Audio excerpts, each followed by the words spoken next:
आज का सुविचार है आत्मसमर्पण का क्या अर्थ है।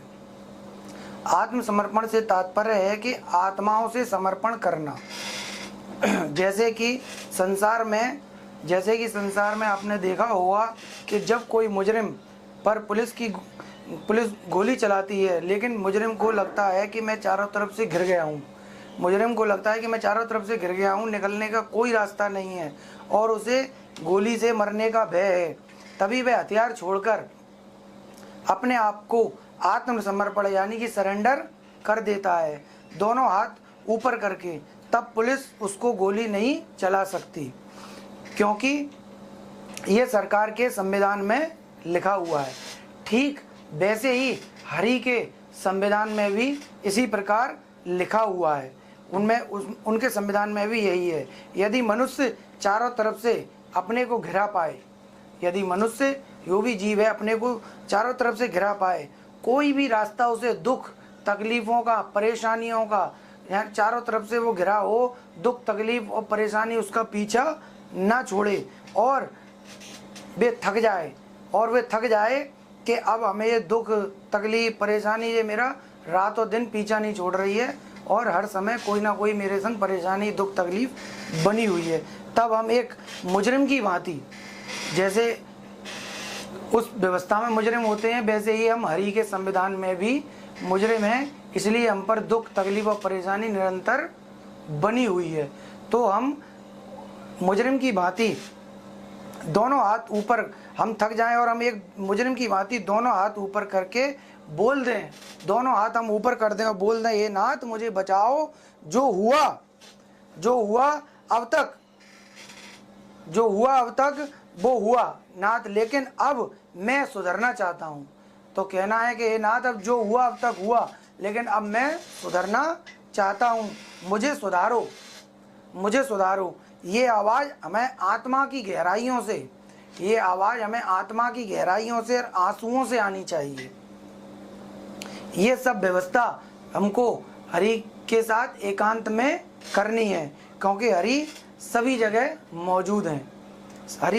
मौजूद हैं। ये प्रयास हमको रोज करना है और निरंतर करना है, अंदर ही अंदर हल्की सी आवाज़ में, बस हरि जाने और हम जाने, यानी ये भक्त और भगवान के विषय की व्यवस्था होती है। हल्की सी आवाज़ में बस हरि तुमको धीरे धीरे जब ये प्रयास चलेगा तो हरि क्या करेंगे, हरि तुमको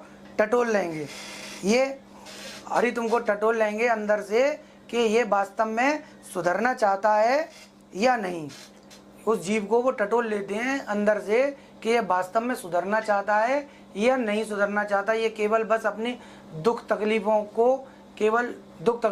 से पीछा छुड़ाना चाहता है, बाकी उसके बाद ये मुझे भूल जाएगा या नहीं भूलेगा। ये दोनों व्यवस्थाओं को हरि उस जीव के द्वारा टटोल लेते हैं और कि वास्तव में सुधरना चाहता है या नहीं, कि मुझे भी ये चूना लगाने में लगा हुआ है। हरि अंदर से अपने आप टटोल लेते हैं कि वास्तव में सुधरना चाहता है या नहीं सुधरना चाहता। ये बस केवल अपने दुख तकलीफ़ों की वजह से ये केवल मेरे साथ कर रहा है, तो वो सब कुछ क्या होता है कि हरि टटोल लेते हैं और वो टटोल के ये समझ जाते हैं कि जीव मुझे वास्तव में ये सुधरना चाहता है या मुझे भी चूना लगाने में लगा है। बस यही प्रयास आपका वास्तव में सही दिशा का होगा, यही प्रयास आपका सही दिशा में होगा तो हरि आपको सुधारना शुरू कर देंगे। यही प्रयास यदि आपका सही दिशा में हुआ तो हरि आपको सुधारना शुरू कर देंगे, क्योंकि अंदर से जो वृत्तियाँ होती हैं वो बड़ी बलवान होती हैं और जो हमारे कर्म हैं, जो प्रारब्ध हैं, जो हम करके आए हैं, उसको हमें एक मुजरिम की भांति हमको भी उसको यहाँ पर उस दुख तकलीफ़ों को हमको मुजरिम जैसे वो मुजरिम वैसे ही हमें मुजरिम, अब हमें हरि के संविधान में मुजरिम हम साबित हो जाएंगे तो हरि उसको मुजरिम से आज़ाद कराना शुरू करेंगे और वो वृत्तियों से ही हम मुजरिम, उन वृत्तियों के द्वारा ही हम मुजरिम बन जाते हैं और एक सुधारना शुरू कर देंगे और एक नई ऊर्जा के रूप में आपको कार्य करने की क्रिया, स्वभाव, चरित्र सब बदलते जाएंगे। आपके अंदर का स्वभाव, अंदर का चरित्र वो सारा बदलना धीरे धीरे शुरू कर देंगे।